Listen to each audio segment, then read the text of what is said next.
Every Sunday we light what we call the flaming chalice, and so this morning I would like to tell you, many of you may know this, but some may not, the story of why we light the flaming chalice and what it comes from. In the early 1400s in Prague, there was a preacher called Jan Hus, and he was quite critical of the Catholic Church, quite critical for a lot of reasons, one of which was that the Catholic Church held their services in Latin, which many of the people did not understand. And so he spoke the people's language, Czechoslovakian, so that they could understand what was being said during the worship service. Also at that time, during communion, the bread was shared with the congregation, but the wine cup was reserved for the priests. And again, Jan Hus felt that this was wrong, that the wine cup should be offered to all the people, because for them it meant the redemption, the forgiveness of their sins. It was a very important symbol. And so he shared the wine cup with the people, and he held the services in Czechoslovakian.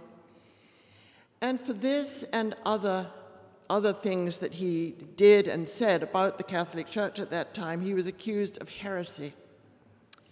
He was taken to Constance, and he was to be tried standing beside the pyre on which he was to be burned. His clerical robe was torn off, and just at the last moment, he was offered the wine cup, which meant a great deal to him because it meant that his sins would be forgiven, and so he reached out for it, and as he did so, the wine cup was dashed to the ground, and he was unable to have that solace before he was burned at the stake on July the 16th, 1415. His followers in Prague took the symbol of the wine cup and added the flame of liberty, religious freedom, and truth. And they inscribed that, they painted that on the wall of their chapel.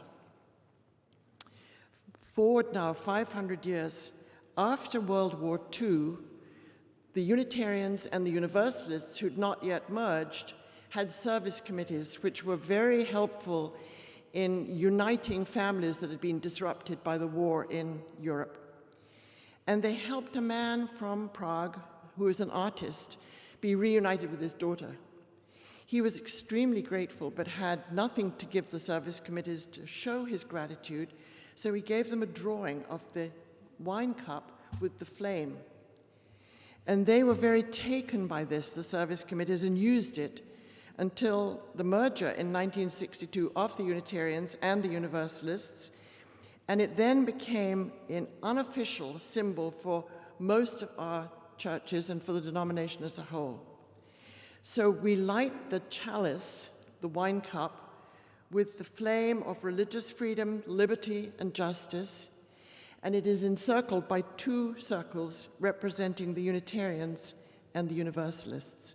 So when we light this every morning, every Sunday morning, let's remember that it costs a great deal for us to have the freedom to worship as we do.